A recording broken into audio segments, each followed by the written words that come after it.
My mother is the most beautiful woman in the world, though her taste in men is rather questionable. 10 years ago, she married my father, a scholar so poor he rattled when he walked. He died young, allegedly struck dead by my mother's breathtaking beauty, or so my uncle claims. The truth of that remains unverified. In any case, my mother has been a widow for 10 years, raising me in a small Jiangnan town, living a simple but happy life, that is, until 3 months ago, when a middle-aged man who called himself Master Zhao showed up at our doorstep. Hello, everyone. Welcome to my channel. Subscribe us to read wonderful stories every day. Now the story begins. Xiaoxi, go pour some tea for Master Zhao. My mother winked at me. Use the chipped cup. I nodded obediently, knowing full well this was our family's usual trick. Playing poor was the way to make suitors spend more money. Master Zhao was dignified and eloquent, and he fell in love with my mother at first sight. He was extremely generous, sending a box of gold jewelry on the first day, delivering 2 chests of fine silks on the second, and on the third day, he outright bought the entire street's pastry shop. Xiaoxi, what do you think of your new father? My mother asked me while counting her gold bracelets, my mouth stuffed with Osmanthus cakes. I mumbled, better than that Squire Li from last month, at least his teeth are all there. My mother nodded with satisfaction. I think it's good too. When he dies, his family fortune will be enough to provide you with a grand dowry. We all thought this was just an ordinary remarriage. Who would have thought that this Master Zhao would reveal his identity 3 months later? He was actually the current emperor. Ruer, come back to the palace with me. The emperor affectionately held my mother's hand. My mother's face changed dramatically. She dug out my late father's dusty memorial tablet from the corner and said righteously, "This humble woman must remain chaste for her deceased husband for life." I immediately put down the pastry in my hand, hugged my mother's leg, and burst into loud sobs. "Mother, how can I live without you? Take me with you." The emperor was stunned, unable to understand why I, who had sweetly called him new dad just yesterday, suddenly changed my address to scoundrel today.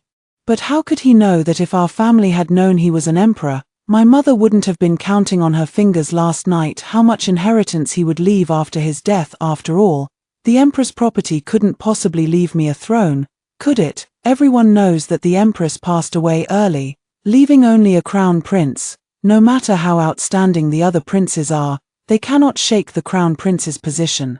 I cried even louder. Mother, I don't want to never see you again. I don't want you to be trapped in that golden cage. No matter how many treasures were showered upon me like flowing water, I refused to relent. That day, my mother sent me to my uncle's house to play, but when I returned, I learned that the emperor had forcibly taken her into the palace, and she was immediately named his honored consort. I was so furious I could almost hear my teeth grinding, perhaps out of guilt. The emperor granted me the title Princess Yushi to show his favor, but at the investiture ceremony, my mother showed the emperor not a hint of warmth. She didn't say a word, her face stern throughout. Anyone who didn't know better might have thought she was mourning a husband's death again. The musician playing the swona nearly burst his lungs, yet he couldn't drown out my thumping, rhythmic wails. The emperor, awkward and flustered, shoved the crown prince abruptly and said, Your sister is crying tears of joy, go comfort her." The crown prince shot his father an incredulous look, his face practically screaming, "Please act like a decent human being." This crown prince, notorious for his cruelty, had never comforted anyone since the day he was born. He stood stiffly beside me, his brows furrowed so tightly they could crush a mosquito. After a long while, I heard him say coldly, "Stop crying." I sniffled, "I feel awful inside." Don't feel bad, I really want to die." "Don't die." I was stunned by the crown prince's level of comfort, tearfully looking up at him. "Is that all you've got?" The crown prince was provoked by me. "Then what exactly do you want to stop crying?" I said, "Take down your father." I immediately changed my tone. "How about giving me a warm hug instead?" The crown prince's brows relaxed, and he handed me a handkerchief. I swiftly grabbed his sleeve and wiped my nose fiercely with it. The crown prince let out a sharp, piercing shriek. I patted his shoulder and left. "Don't be upset." As soon as I stepped out of the Forbidden City, tears began streaming down my face again. I wanted all the civil and military officials, as well as the entire city's residents, to see how the damned emperor had broken this fragile young girl's heart. The emperor hadn't set foot in the consort's palace for 3 days after the wedding, and during the morning court session, he was nearly drowned in the officials' torrent of criticism. He finally couldn't take it anymore and, with a wave of his hand, sent the crown prince to appease me. The crown prince wasn't wearing his usual loose robes today, having changed into a form-fitting martial attire. If not for fear of being impeached by the censors, he might have skipped the narrow sleeves altogether. Opting for short sleeves instead, with his arms slathered in chili oil, he started negotiating with me right away. Tang Xiaoxi, I understand how you feel, I cut him off. What do you understand? It's not your father who remarried, you even gained an extra mother. You must be overjoyed. The crown prince's face turned pale. Then what exactly do you want? I began to muster tears. I want to see my mother every day. The crown prince breathed a sigh of relief. Father has granted you the title of princess. You may enter the palace to accompany your mother until the day of your marriage. I was furious. Doesn't that mean I'll be trapped in the Forbidden City too? I want freedom. Then you can reside in the princess's mansion outside the palace. I want to see my mother every day. This conversation repeated 3 or 4 times. The crown prince was so infuriated by me that he took a deep breath, stood up, performed a set of martial arts moves, and then sat back down. He threatened and coaxed. While I wailed loudly, he spoke kindly to persuade me, and I wept bitterly. The crown prince talked until his mouth went dry. Exhausted to the point of looking pale and listless, but I only grew more energetic the more I cried. Finally, he broke down and asked me, I possess immense wealth across the land. What do you want? I can give you anything. I sighed and pointed at the night sky. Your Highness, look, the stars in the sky remained silent. I choked up and said, the stream on the ground misses its mother. The crown prince fell silent, especially when I asked him, Your Highness, don't you miss your mother? He finally broke down. He and I cried bitterly in each other's arms. Seeing the crown prince's pained and fragile gaze, I silently swallowed the words, sorry. I forgot you don't have a mother. After crying, the crown prince gritted his teeth and said, stop crying. From now on, I will be your mother. I was stunned. Was Xiao Yu abandoning the path of kingship to embrace the path of motherhood, ruling the world with maternal grace? On a quiet night, I lay stiffly on the bed. Xiao Yu sat by the bedside, holding a copy of the Tao Te Ching with a frown so deep it could crush a mosquito, all because I casually mentioned, when I was little, my mother used to tell me stories every day to help me sleep. This esteemed crown prince eagerly dug out his collection of books. The Tao that can be spoken is not the eternal Tao. Xiao Yu's voice was low and solemn, as if he were reading an imperial decree in the court. I yawned, my eyelids beginning to droop. Xiao Yu was probably a first-time mother with little experience. As he read, he occasionally quizzed me. Hold fast to the great image, and all under heaven will come. They come and will not be harmed, in peace and tranquility. What does this mean? With my clear and adorably naive big eyes wide open, I answered. Traveling the world while holding an elephant, unafraid of danger on the road, then the world will be at peace. Xiao Yu gasped in shock. I underestimated you. He quickly flipped through a few pages, pointed at when the way prevails under heaven. War horses are used to haul manure. When the way is lost under heaven, war horses are bred on the outskirts, and asked me, what about this line? I was so sleepy I could barely keep my eyes open, answering drowsily, when there's a road. It's blocked by horse manure. When there's no road, war horses are raised in the suburbs. Xiao Yu was so shocked that he dropped his book, muttering to himself, oh my God, is she really a fool? I had already closed my eyes and fallen asleep, but I was startled awake by Xiao Yu slamming the table. He was so agitated that he couldn't sit still, pacing back and forth in the room, then rushed over and shook me awake. Stop sleeping. How can you sleep at your age? First, recite the Tao Te Ching once, then I'll explain its meaning to you. Me, Xiao Yu, you really are my birth mother. Let's see who can outlast whom. After making me read for half the night, Xiao Yu finally remembered that tonight's task was to put me to sleep. He asked sheepishly, Tang Xiaoxi, which book did your mother use to tell you stories? I perked up immediately, pulled out a copy of The Chaste Widow and The Handsome Scholar from under my pillow, and shoved it into his hands. Xiao Yu froze, holding the book as if it were a hot potato. This This is utterly improper, I said impatiently. Hurry up and read. This is how my mother used to read to me. Xiao Yu could only stumble through the reading. Wang. Widow Wang had been a widow for 3 years. One day, while washing clothes by the river, she encountered a scholar who fell into the water. Xiao Yu's voice grew softer, and fine beads of sweat appeared on his forehead. I directed with my eyes closed, "Speak louder. Put some emotion into it." Widow Wang rescued the scholar and, seeing his clothes were completely soaked, invited him to her home to change. Xiao Yu's voice trembled like a sieve. I secretly opened my eyes and saw Xiao Yu's ears turning as red as boiled shrimp. The content of the book made him break out in a sweat. This time it was my turn to be full of energy. Though my eyes were closed, I listened with great interest. The scholar grasped Wangsha's hand and whispered softly, "This humble scholar has nothing to repay you with, except," Xiao Yu suddenly stumbled, "except offering myself to you." I chimed in, "Hurry up and read. The best part is coming next." Xiao Yu snapped the book shut. "Enough. What are you letting a child hear such things for?" I pouted. "My mother even imitates the voices when she reads this part. The scholar is gentle as jade, the widow is shy and timid." Xiao Yu's face turned ashen. "What kind of nonsense has your mother been reading to you?"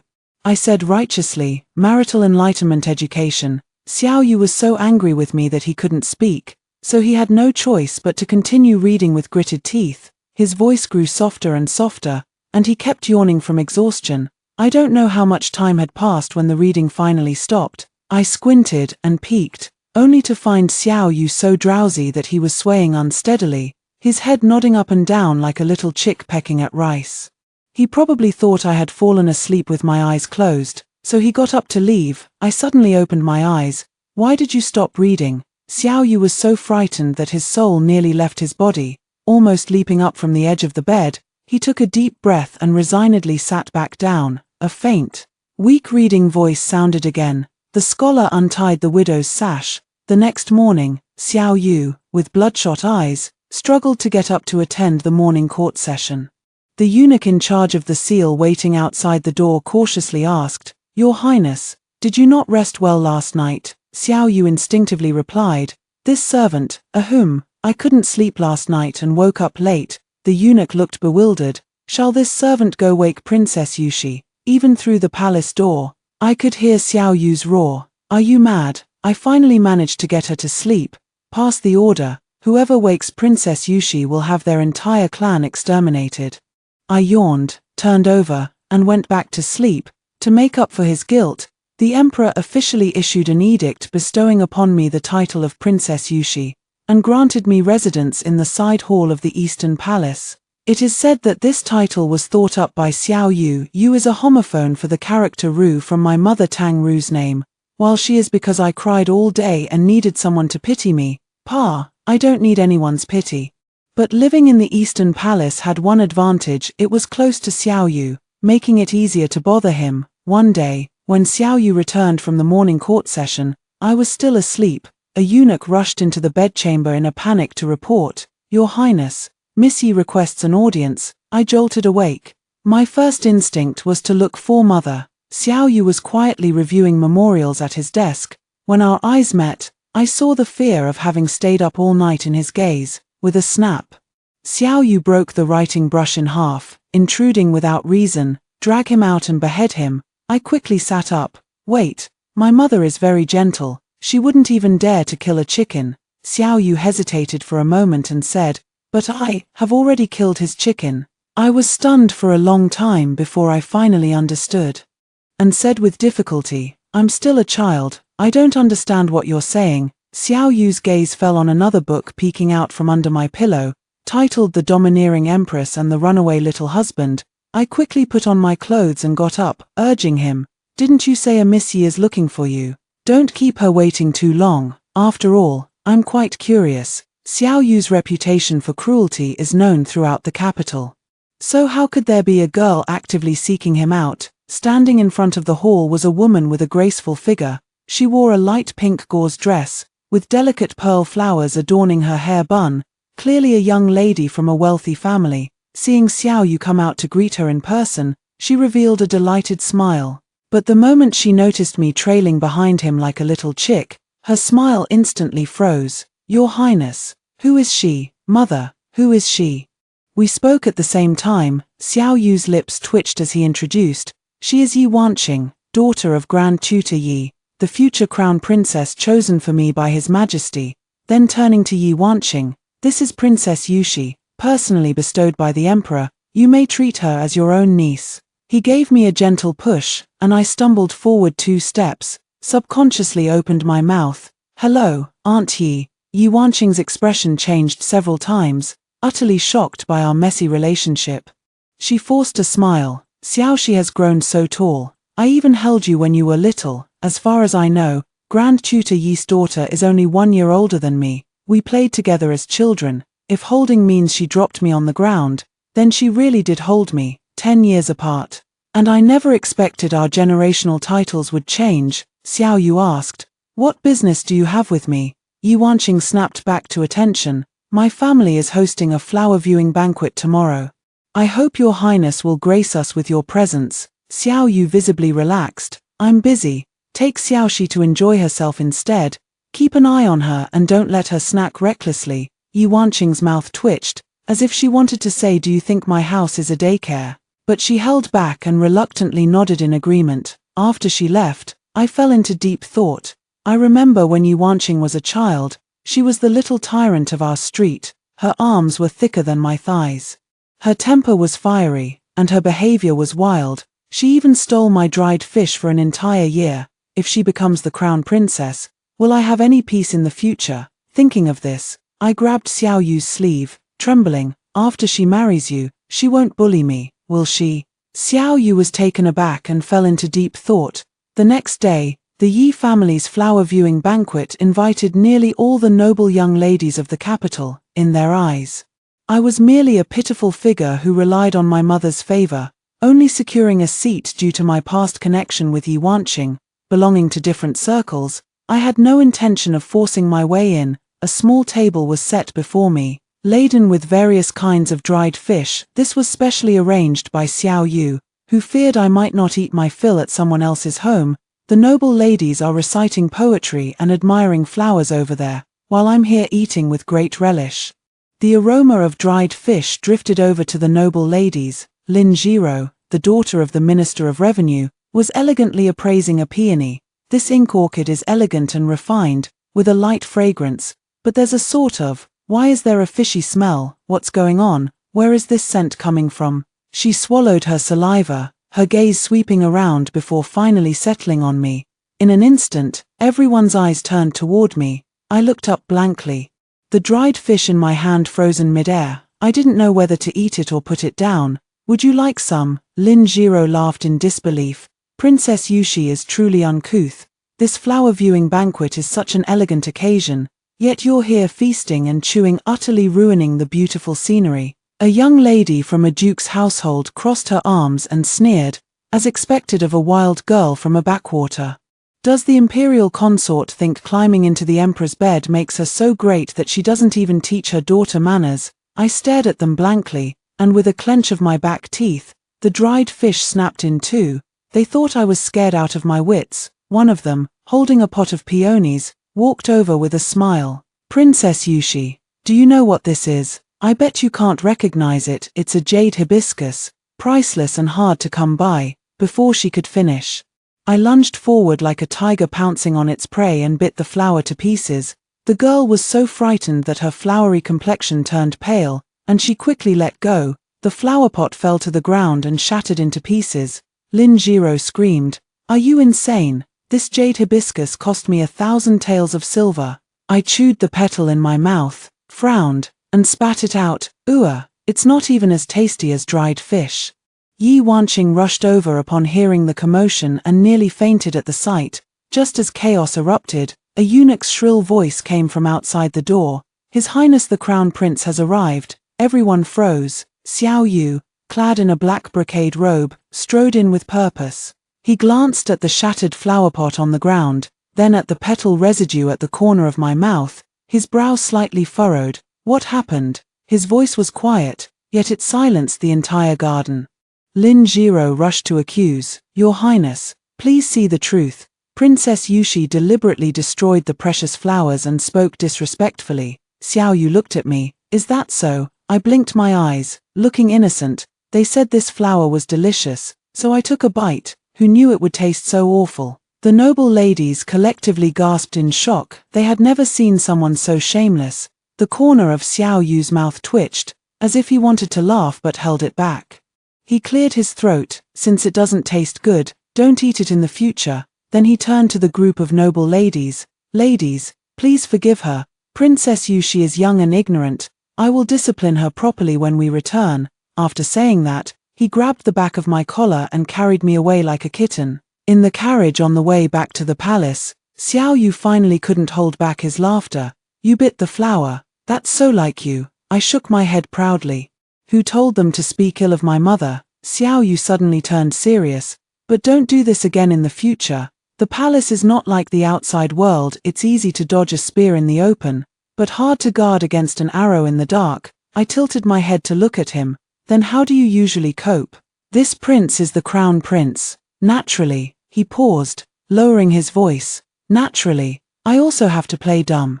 I widened my eyes. So the crown prince's notorious reputation was also a form of camouflage. Xiao Yu ruffled my hair. Let's go. I'll make you something delicious back home. I've just learned a new sweet and sour fish dish. I cheered. Mother is the best. Xiao Yu stumbled and nearly fell off the carriage.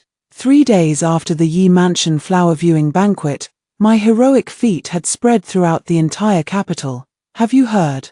Princess Yushi took a bite out of Miss Lin's priceless jade hibiscus. More than that, I heard she even gnawed on the flower pot. Really, wasn't it said that she bit Miss Yi's arm until it bled on the spot?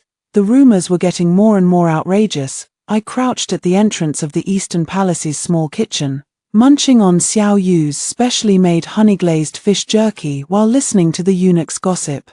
The jerky was marinated with honey and a secret sauce, sweet with a hint of spiciness, far tastier than that so-called jade hibiscus. Tang Xiaoxi, Xiao Yu's voice came from behind. You're stealing food again. I quickly stuffed the remaining dried fish into my mouth, puffed out my cheeks, and turned around, gulp. Because I ate too quickly, a fishbone got stuck in my throat. Xiao Yu's face turned pale, and he rushed over in a flash, pinching my chin. Spit it out now.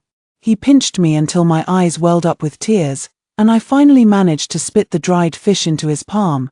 Xiao Yu let out a long sigh of relief, then immediately scowled. How many times is this? How many times have I told you to chew your food slowly and carefully? I pouted. It's your fault for suddenly showing up and scaring me. Xiao Yu massaged his forehead. What sin have I committed? He grabbed me by the collar and dragged me toward the study.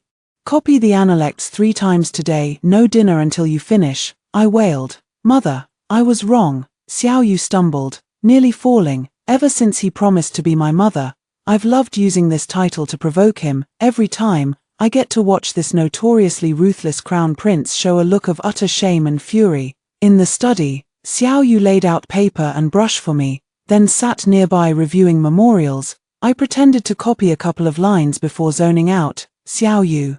I asked him while leaning on the table, why do those noble ladies hate me so much? Xiao Yu didn't even look up. Because you're more adorable than them. I blinked. Really, no. Xiao Yu put down his pen. It's because your mother is favored, and you don't follow their rules. The court is a place that values rules.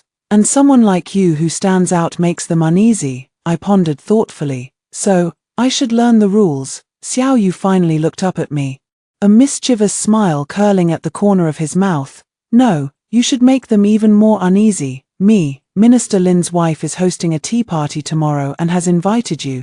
Xiao Yu pulled out a gilded invitation from his sleeve. I've already accepted on your behalf. I widened my eyes. Do you think I haven't caused enough trouble already? Xiao Yu pushed the invitation toward me. This time is different. I'll teach you a few tricks. I immediately became interested and leaned in to listen to his explanation of the rules for survival in the palace. Xiao Yu's voice was very low, and from time to time he glanced warily at the door. Sunlight filtered through the window lattice, casting dappled shadows on his handsome profile. I suddenly realized that this crown prince was actually quite good-looking when he wasn't frowning. The next day, I appeared at the Lin family's tea party wearing the pale purple gauze dress Xiao Yu had personally selected for me, adorned with an exquisite pearl hairpin. When Lin Jiro saw me, the smile on her face stiffened for a moment. Her mother, Madame Lin, however, was extremely enthusiastic, personally stepping forward to take my hand. "This must be Princess Yu Shi, truly as the rumors say, lively and adorable." I smiled sweetly. "Hello, Madame Lin, hello, Sister Lin." Lin Jiro watched me warily, as if I might pounce and bite her at any moment. At the tea party, the noble ladies pretended to show concern for me on the surface, but behind the scenes, they kept exchanging glances. I knew they were waiting for me to make a fool of myself. "Your Highness Yushi, try this Osmanthus cake. It's specially made in our mansion." Lin Jiro handed me a piece of pastry with a hypocritical smile.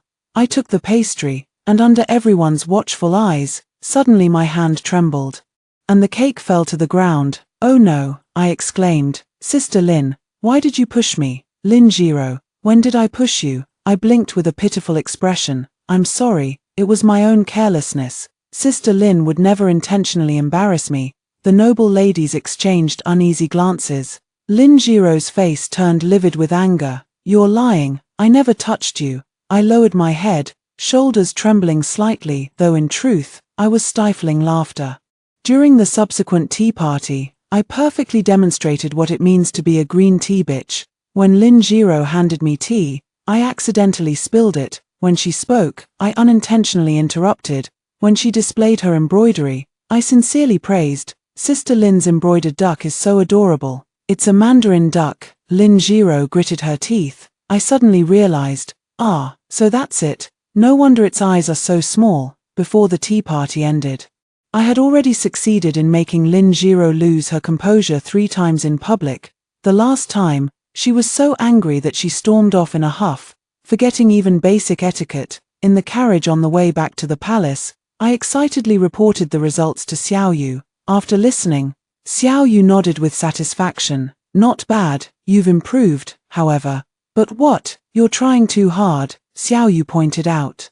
"The most skillful counterattack is one that leaves no handle for the opponent to grasp. Next time, try killing with praise." I pondered thoughtfully. At that moment, the carriage suddenly came to an abrupt halt. Xiao Yu swiftly pulled me into his arms, preventing me from crashing into the carriage wall. This sudden embrace allowed me to catch a faint scent of ambergris on him, mixed with a hint of ink, inexplicably bringing a sense of comfort. "What happened?" Xiao Yu asked coldly. The coachman replied fearfully, "Your Highness, it's Miss Quia from the noble consort's side blocking the carriage." I immediately lifted the carriage curtain. Sure enough, Quia, my mother's personal maid, stood by the roadside, looking anxious. Seeing me, she hurried forward and handed me a small bundle. "Princess, her ladyship asked me to deliver this to you." I took the bundle, and Quia hurried away, back inside the carriage. I eagerly opened it. Inside was a pack of pine nut candies and a letter from home.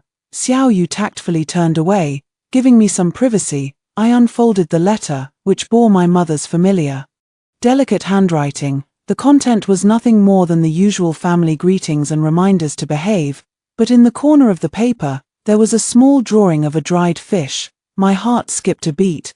This was the secret signal between my mother and me. The dried fish meant danger. Calmly tucking the letter away, I turned to Xiao Yu. "My mother says she misses me and wants me to visit her in the palace tomorrow." Xiao Yu nodded. "I will accompany you." At night, I lay in bed pondering the meaning of that dried fish pattern. Suddenly, a faint sound came from outside the window. Alert! I sat up and saw a leaf drift in through the window crack. Carved on the leaf with a knife was a fish.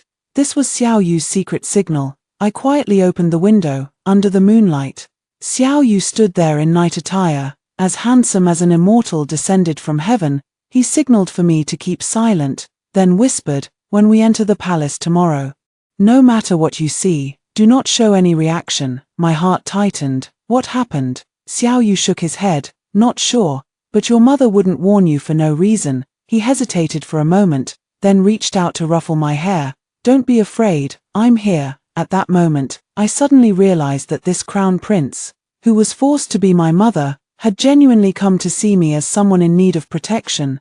The next day, Xiao Yu took me to the palace to see my mother.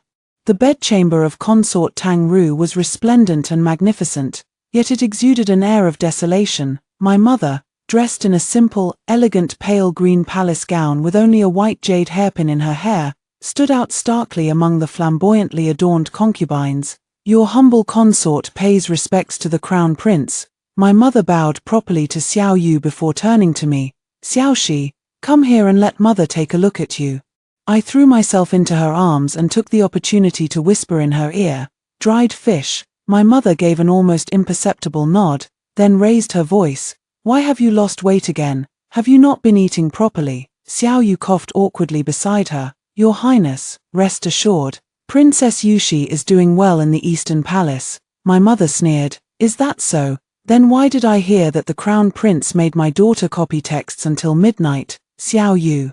I gave my mother a mental thumbs up, well done. Although the copying incident was entirely due to my own procrastination from playing around, at that moment, a eunuch's shrill voice came from outside the hall. "His Majesty has arrived." Everyone immediately knelt and bowed. I stole a glance and noticed my mother's expression instantly turned icy cold. The Emperor strode in, his gaze directly falling upon my mother. "Ruer, I've brought you your favorite Jiangnan pastries." My mother replied coldly. "Thank you, Your Majesty, I no longer care for them." The Emperor, having been rebuffed, awkwardly turned to me. "Is Xiaoxi accustomed to living outside the palace?" Just as I was about to answer, Xiao Yu cut in. "Your Majesty, Princess Yushi is diligent and eager to learn. I am currently teaching her the analects." The Emperor nodded with satisfaction. "Excellent. It gladdens my heart to see such harmony between siblings." I rolled my eyes inwardly. Who said we were siblings? After exchanging a few pleasantries, the Emperor suddenly said, "By the way, next month is the anniversary of the Empress's passing. The palace will hold a grand memorial ceremony. Ruer, you will preside over it." My heart jolted. The Empress was Xiao Yu's birth mother, and he wanted my mother to preside over her memorial ceremony. Wasn't this clearly an attempt to sow discord? My mother directly refused.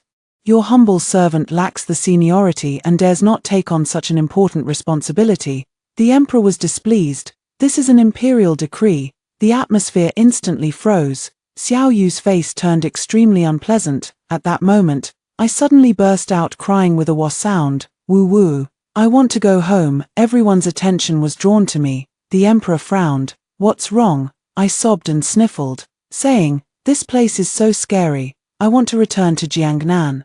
I want to eat Li Ji's Osmanthus cakes." Xiao Yu immediately patted my back in cooperation. "Don't cry, don't cry. I'll take you back right away." Annoyed by my crying, the Emperor waved his hand. Go on, go on." After leaving the palace, I stopped crying in an instant. Xiao Yu gave me an approving look. Quick reaction. I raised my chin proudly. "Of course, I am." Before finishing my sentence, I suddenly realized something. Wait. Could the danger my mother mentioned be the Emperor asking her to preside over the late Empress's memorial ceremony? Xiao Yu's expression was complicated. Not only that, what else is there? Instead of answering directly, Xiao Yu asked me, "Do you know why the Emperor is so fixated on your mother?" I shook my head. 20 years ago, during his southern tour, the Emperor once met a commoner woman. Xiao Yu said slowly. "Later, that woman disappeared without a trace, until 3 months ago. When he saw your mother on the street, I widened my eyes." "You mean, I'm not sure," Xiao Yu interrupted me, "but His Majesty's obsession with your mother is definitely not a passing whim." This information made my head buzz. If the Emperor had known my mother long ago, then my father's death, and our 10 years of seclusion in Jiangnan. Xiao Yu seemed to read my thoughts and gently held my hand. "Don't overthink it. For now, we just need to ensure the safety of you and your mother." I looked up at him. "Why are you helping me?" Xiao Yu fell silent for a moment, then suddenly smiled. "Because I am your mother." This answer made my nose sting. I knew Xiao Yu was serious. Whatever the reason, he had already included me and my mother within his circle of protection. On the way back to the Eastern Palace, I took the initiative to tug on Xiao Yu's sleeve. "Will you still read me a storybook tonight?" Xiao Yu raised an eyebrow. "The Tyrannical Empress." I nodded. "The latest volume." The Empress caught the runaway delicate husband. Xiao Yu held his forehead. "What sin have I committed?" But I knew he would definitely come. Since learning that the emperor might have known my mother long ago, I've become especially vigilant. Xiao Yu has also noticeably tightened the security of the Eastern Palace, with guards taking turns on duty every night. Late one night, I was startled awake by a strange noise. At first, I thought it was a rat. But the sound was too rhythmic, like the crisp clinking of metal, punctuated by heavy breathing. I crept out of bed and followed the sound to a side hall deep within the Eastern Palace that I had never entered before. A faint light seeped through the crack in the door, and the strange noise was coming from inside. I cautiously pushed the door open a crack, and the sight before me made my eyes widen. Xiao Yu, bare-chested and wielding a long sword, was sparring with 4 wooden dummies. Sweat trickled down his lean back muscles, glistening faintly in the candlelight. His movements were astonishingly swift, the sword's shadow coiling like a dragon, each strike accompanied by a sharp, whistling sound. 997, 998, 999, Xiao Yu counted under his breath, his voice hoarse from exhaustion. With the final strike, he slashed fiercely at the central wooden dummy, the blade sinking deep into the wood. Panting heavily, Xiao Yu pulled the sword free and turned around, revealing a vicious scar on his abdomen, one that was certainly not from training. "Who's there?" Xiao Yu suddenly turned his head, his gaze sharp as lightning, fixed on the doorway. I was so frightened that I fell to the ground with a thud. The door was suddenly yanked open, and Xiao Yu's murderous face appeared above. Seeing it was me, his expression instantly shifted from fierce to panicked. "Tang Xiaoxi, what are you doing here?" I stared blankly at his sweat-drenched chest. You do this every night." Xiao Yu quickly grabbed a robe from the side and draped it over himself, covering up those enticing abs. "Go back to sleep." "I'm not sleepy." I got up and curiously approached those wooden dummies. "What martial art are you practicing? It looks so impressive." Xiao Yu frowned. "Girls shouldn't ask about these things." I pouted. "What era is this? And you're still being sexist." "My mother said girls should also learn some self-defense." As I spoke, I mimicked his earlier movements with a few gestures, nearly twisting my wrist. Xiao Yu was amused by me. "With skills like yours, you couldn't even kill a chicken." "Who said that?" "I'm not convinced. I can kill fish." Xiao Yu shook his head and picked up a towel to wipe his sweat. I noticed that his palms were covered with calluses, completely unlike the hands of a pampered crown prince. "Xiao Yu," I suddenly asked, "how did you get that scar?" He paused for a moment. "It was scratched by a branch while hunting." "Liar, a branch couldn't leave such a neat wound. It's clearly a knife injury." Xiao Yu narrowed his eyes. "Tang Xiaoxi, sometimes being too clever isn't a good thing." I wanted to press further, but hurried footsteps suddenly sounded from outside. Xiao Yu's expression changed, and he quickly blew out the candle, pulling me behind him. "Your Highness." It was the voice of Fuan, Xiao Yu's personal eunuch. This old servant heard some noise. "It's nothing." Xiao Yu breathed a sigh of relief. "I was, coaxing the princess to sleep." Fuan seemed puzzled. "Do you need this old servant's help?" "No, you may withdraw." Only when the footsteps faded into the distance did Xiao Yu release me. In the darkness, I could feel his breath brushing against the top of my head, carrying a faint scent of pinewood.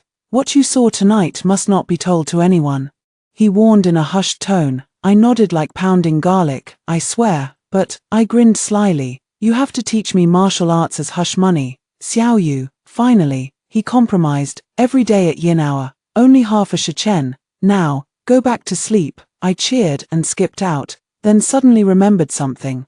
Turned back and asked, "By the way, when you counted to 999 earlier, what were you practicing?" Xiao Yu's voice sounded particularly deep in the darkness. "Practicing swordsmanship 1,000 times daily, unwavering for 10 years. I was stunned. This seemingly cruel and lazy crown prince was actually so diligent in secret. Back in bed, I tossed and turned, unable to sleep. There were too many mysteries about Xiao Yu, that scar, his late-night sword practice, and his inexplicable protectiveness toward me and my mother. Early the next morning, I showed up at the training ground with dark circles under my eyes. Xiao Yu was already there waiting for me, impeccably dressed as if the sweat-drenched warrior from last night were someone else. Horse stance, he threw a wooden sword to me. Basic training. I made a pained face and complied, but my legs were trembling in less than half an hour. Xiao Yu, however, was like a strict schoolmaster. showing no leniency. Can't even hold a sword steady, and you still want to learn martial arts, he said coldly. I gritted my teeth and persisted. Who says I can't do it? And so I began my painful martial arts training. Every day before dawn, Xiao Yu would drag me out of bed to practice, leaving me sore all over, unable to even chew my favorite dried fish. But strangely enough, I actually stuck with it. Maybe it was because after each training session, Xiao Yu would magically produce a pack of pastries. Or maybe it was because of that inexplicable joy I felt whenever I caught a fleeting glimpse of approval in his eyes. However, the good times didn't last. One day, while picking flowers in the imperial garden, I accidentally overheard a few palace maids gossiping. Have you heard? The crown prince is completely infatuated with that Princess Yushi. Exactly, eating and living together every day. Who knows if there's something going on? Sure, keep your voice down. That's the imperial consort's daughter. By seniority she's the crown prince's sister, not by blood. Besides, aren't such things common enough in the palace? I was trembling with rage, about to rush out and confront them, when suddenly someone covered my mouth from behind and dragged me away. It's Quia, my mother's personal maid. Your Highness, please don't make a sound. Quia nervously looked around. Her ladyship asked me to tell you that there have been rumors spreading in the palace recently, saying that you and the crown prince have an improper relationship. My face flushed red. Nonsense. Xiao Yu is my mother. Quia had a strange expression. Anyway, her ladyship said you should be careful recently, and it's best to keep your distance from the crown prince. I returned to the Eastern Palace in low spirits and found Xiao Yu reviewing memorials in the study. I had intended to tell him about the palace rumors, but at the door, I overheard his conversation with Fuan. Your Highness, this old servant dares to say, the recent rumors in the palace are damaging to your reputation and that of Princess Yushi. I am aware. Then why do you still? Fuan, pass the order. Starting today, Princess Yushi is to move to the western side hall. Without my permission, she is not to enter the main hall. My heart sank. Is Xiao Yu trying to distance himself from me? In the days that followed, Xiao Yu indeed grew much colder toward me. He no longer ate meals with me, no longer read stories to me, and even handed over my training to the captain of the guards. I tried to confront him, but was always brushed off with various excuses. The worst was when I waited outside his study for 2 hours, only to see Yi Wanqing emerge with a smug smile on her face. I was so furious that I barged straight into the study. Xiao Yu, what do you mean by this? Without even looking up, Xiao Yu said, what is the penalty for barging into the study without permission? I stood frozen in place, unable to believe my ears. Was this still the same Xiao Yu who would read me storybooks late at night and panic when I choked on a fishbone? Fine, very well. I held back my tears. Since His Highness the Crown Prince can't stand the sight of me, I'll just leave. I turned and ran, not noticing that Xiao Yu's hand gripping the brush had turned white from the force. Ink dripping onto the memorial and spreading into a blur. I decided to take revenge. Through Quia, I got in touch with my mother. The two of us conspired and devised a perfect plan. That day, the emperor came to the Eastern Palace to inspect the crown prince's studies. As soon as he reached the garden, he heard a heart-wrenching cry. Your Highness, spare my life. This servant knows her wrongs. I knelt on the ground, crying out with all my might. Xiao Yu stood dumbfounded before me, holding a feather duster. What is going on here? The emperor frowned and asked. I threw myself at the emperor's feet, smearing snot and tears all over his dragon robe. Your Majesty, save me. The crown prince is going to beat me to death, all because I broke a teacup. Xiao Yu. The emperor looked at Xiao Yu suspiciously. Crown prince, this is... Xiao Yu took a deep breath and was about to explain when my mother suddenly rushed out from behind the rockery and hugged me tightly. My child, how did you get beaten up like this? I weakly leaned into my mother's arms. Mother, I'm in so much pain. The crown prince abuses me every day. He doesn't give me food, forces me to copy books until midnight. Xiao Yu's face was as dark as the bottom of a pot. The emperor was furious. Crown prince, I entrusted Yushi to your care, and this is how you take care of her, Xiao Yu said through gritted teeth. Father, please see clearly. Your son. Enough. The emperor interrupted him. You are confined to your quarters for a month to reflect on your mistakes, and you must copy the classic of filial piety 100 times.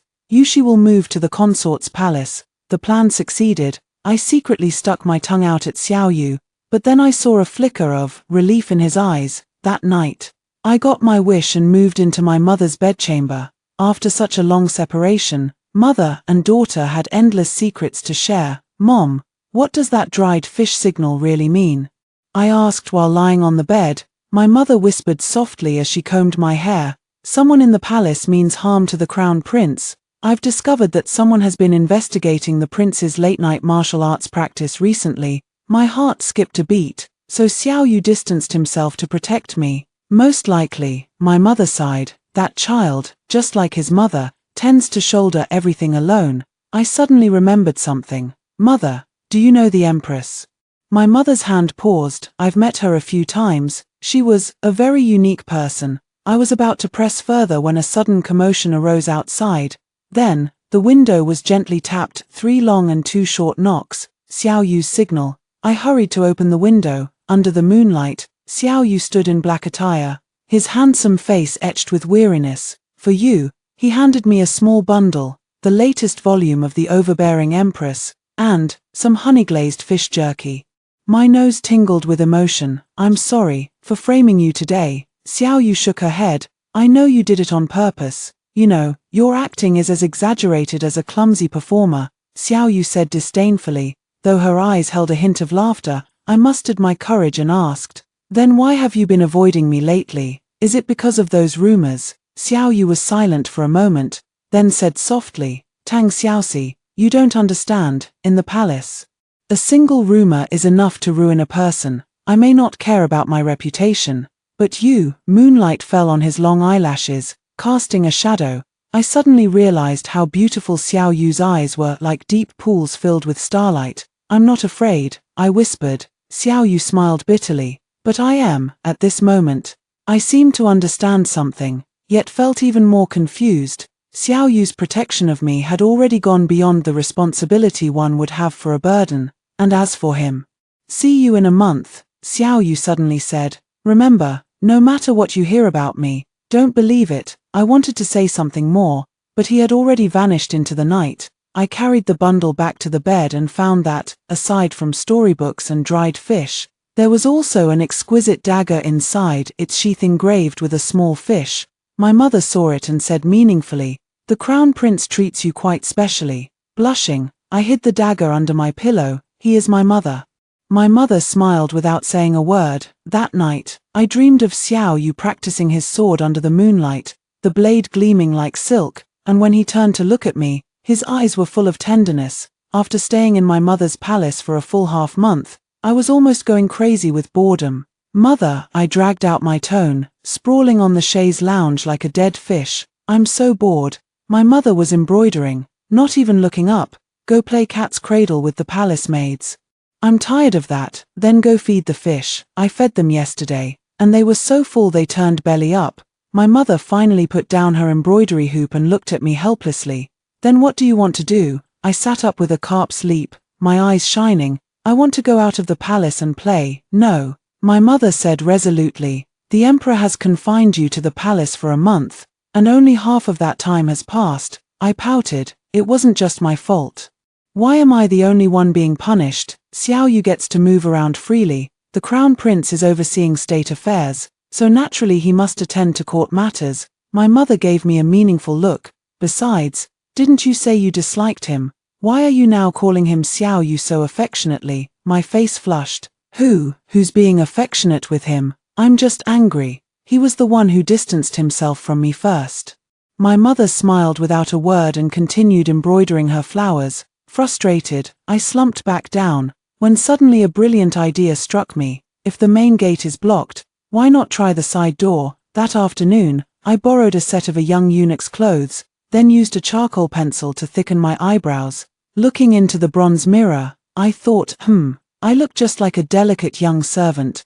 "Princess, what are you planning to do?" Quia asked in a panic, staring at me. I grinned and said, "Going out for some fresh air. If anyone asks, just say I'm asleep." Quia still wanted to stop me, but I had already nimbly climbed out the window. using the patrol patterns I had figured out over the past half-month. I smoothly slipped to a side gate by the palace wall, where only a few old eunuchs were usually on duty, making it the easiest to sneak through. Sure enough, the old eunuch guarding the gate was dozing off. I tiptoed past, on the verge of success. And where might this young master eunuch be heading? A cold voice came from behind, startling me so much I nearly jumped out of my skin. I turned stiffly and saw Xiao Yu in a moon-white casual robe, holding a folding fan. Looking at me with a half-smile, he wasn't wearing a crown today. His hair was simply tied up with a jade hairpin, making his handsome face appear even more elegant and otherworldly. "Why, your highness," I stammered. Xiao Yu lifted my chin with his fan. "Tang Xiaoxi, your eunuch disguise is even worse than your acting." I slapped his fan away. "None of your business. Anyway, I'm not your responsibility now." Xiao Yu raised an eyebrow. "Oh. Then I'll go tell Zhong the gatekeeper that a fake eunuch is trying to sneak out of the palace." "Don't." I quickly grabbed his sleeve, putting on a flattering smile. "Brother Crown Prince is the best. Tilda, take me out to play Tilda." Xiao Yu shuddered at my cheesiness. "Speak properly." I immediately returned to normal. "Take me out of the palace, or I'll tell the emperor about your midnight martial arts practice." Xiao Yu narrowed his eyes. "Are you threatening me?" I said righteously. "Yes." We stared each other down for a moment, and Xiao Yu suddenly sighed. "Fine, I happen to be going on an incognito inspection tour anyway. It wouldn't hurt to show you the world." I cheered, nearly jumping up to kiss him. Xiao Yu swiftly blocked my face with his fan. "Mind your manners, little eunuch." A quarter of an hour later, I changed into a scholar's outfit and slipped out of the palace through a side gate with Xiao Yu, walking on the bustling streets.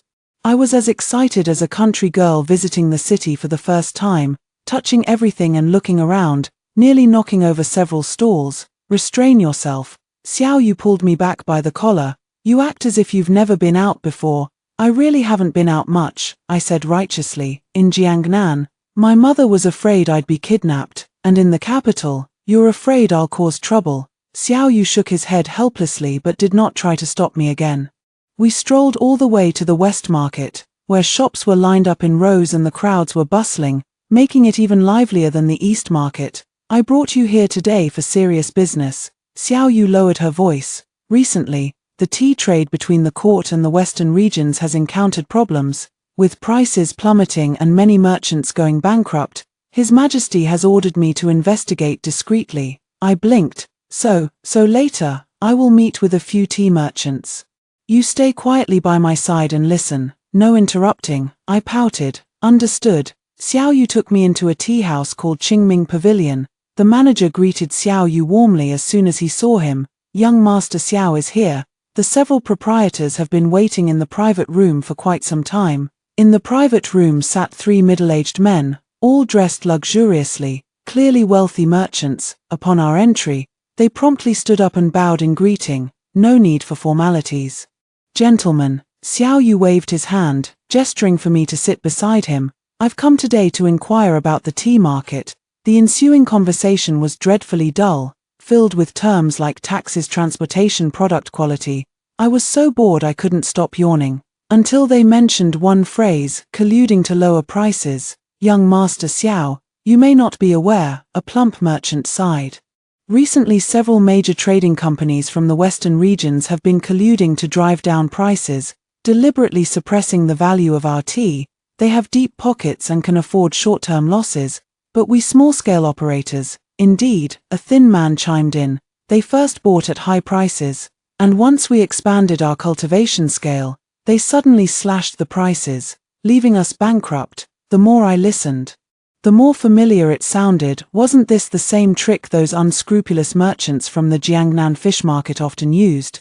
Last year, they even pulled this on my uncle, until my mother came up with a countermeasure. "Actually, it's quite simple." I couldn't help but interject. "Why don't you all just unite as well?" The room fell into complete silence, for men turned to look at me in unison, and Xiao Yu's gaze was especially intimidating. The plump merchant forced a dry laugh. "Young master, you must be joking. How could we possibly compete with the great Western region trading houses? Who said anything about competing?" I explained, counting on my fingers. "If they drive down prices, you reduce production. Hoard the best tea and don't sell it, only offer the lower grade leaves. Once high-quality tea becomes scarce on the market, the price will naturally rebound. The thin merchant frowned. But our cash flow, you could apply for a special loan from the imperial court. I spoke with growing enthusiasm, using the tea farmer's land as collateral for low-interest loans. When prices recover, repay the principal with interest, the court even makes a profit. Isn't that a win-win? The private room fell silent. Xiao Yu looked at me as if I were a stranger. The portly merchant suddenly slapped the table in admiration. Brilliant. This way, the Western region merchants either accept a fair price or end up with inferior goods. The lean merchant also had a sudden realization, and the special loan would solve the urgent crisis. Young master, what insight! I looked at Xiao Yu with pride, only to see a complex expression on his face, seemingly both surprised and pleased. After leaving the tea house, Xiao Yu remained silent the whole time. I felt a bit guilty. Did I say something wrong? Xiao Yu suddenly stopped walking and looked at me seriously. Tang Xiaoxi, who taught you all this? No one taught me. I scratched my head. This kind of thing happens often in the Jiangnan fish market. My mother has a whole set of tricks for dealing with those unscrupulous merchants. A flicker of amusement passed through Xiao Yu's eyes. It seems I underestimated you. Just as I was about to feel proud, he suddenly reached out and ruffled my hair. But if you interrupt without permission again, I'll make you copy the classic of commerce 10 times. I stuck out my tongue. But my heart felt sweet. Was Xiao Yu acknowledging my ability? We continued strolling through the West Market. When we passed by a sugar figure stall, I couldn't take another step. Want it? Xiao Yu raised an eyebrow. I nodded vigorously. Xiao Yu paid for a carp-shaped candy figure and handed it to me. Just as I was about to take it, he suddenly pulled his hand back. Call me brother Xiao and I'll give it to you. Me? How can this person be so childish? Fine, keep it then. I turned to leave, but heard Xiao Yu chuckle softly behind me before stuffing the sugar figure into my hand. Just teasing you. His eyes held a rare tenderness. Go on, little greedy cat. Blushing, I took the sugar figure and began nibbling at it slowly. The sweet maltose melted on my tongue, somehow sweeter than any I'd had before. Just as we were enjoying the moment, a gentle voice came from behind. Sir, you dropped your purse. Turning around, I saw a young man dressed in a pale blue robe, with handsome features and an elegant, scholarly demeanor. In his hand was a familiar brocade pouch. It was Xiao Yu's money bag. Xiao Yu's eyes sharpened as he quickly took the pouch. Thank you, brother, it was nothing. The man smiled, but his gaze fell on me. This young master looks quite familiar. Have we met somewhere before? I looked completely blank. Xiao Yu subtly stepped in front of me. My younger brother is out for the first time. You must have mistaken him for someone else. The man suddenly understood. I see, my surname is Xiao, and my given name is Ming. May I ask how I should address the two of you? Xiao Ming. My heart jolted. Isn't this the second prince's name? Xiao Yu clearly realized it too and calmly replied, what a coincidence. I also have the surname Xiao, with the given name Yu. This is my younger brother, Xiao Shi. A strange glint flashed in Xiao Ming's eyes, and then he smiled and said, so we share the same family name. Brother Xiao Yu, your demeanor is extraordinary. You must be from a noble family. The two exchanged a few polite words, with Xiao Ming maintaining a gentle and courteous smile throughout, but for some reason, his gaze sent a chill down my spine. Like a frog being watched by a venomous snake. After parting ways, I whispered to Xiao Yu, did he recognize us? Xiao Yu looked grave. Most likely, Xiao Ming has been exceptionally clever since childhood. With a photographic memory, he was definitely doing that on purpose just now. Then why did he pretend not to know? That's the problem. Xiao Yu narrowed his eyes. My second brother never does anything without a purpose. On the way back to the palace, Xiao Yu was unusually silent. Only when we reached the palace gates did he suddenly ask me, Tang Xiaoxi, do you know why I practice swordplay every night? I shook my head, because in this deep palace, strength is the only thing you can truly rely on, he said softly. Don't tell anyone about what happened today, not even your mother. I nodded solemnly, then suddenly thought of something. Then, can we still sneak out to play together in the future? Xiao Yu looked at my expectant eyes and smiled helplessly. It depends on your performance. This answer made me overjoyed. Just as I was about to say something more, a commotion suddenly erupted from inside the palace gates. Then, a team of guards rushed out, led by none other than Yi Wanqing's father, the Imperial Guard Commander. Yi Zheng, Your Highness the Crown Prince. Yi Zheng's expression was grim. His Majesty urgently summons you. An 800-li urgent military report from the northern border. Xiao Yu's expression changed abruptly. He hurriedly said to me, "Quick, return to the consort's quarters," and then left swiftly with Yi Zheng.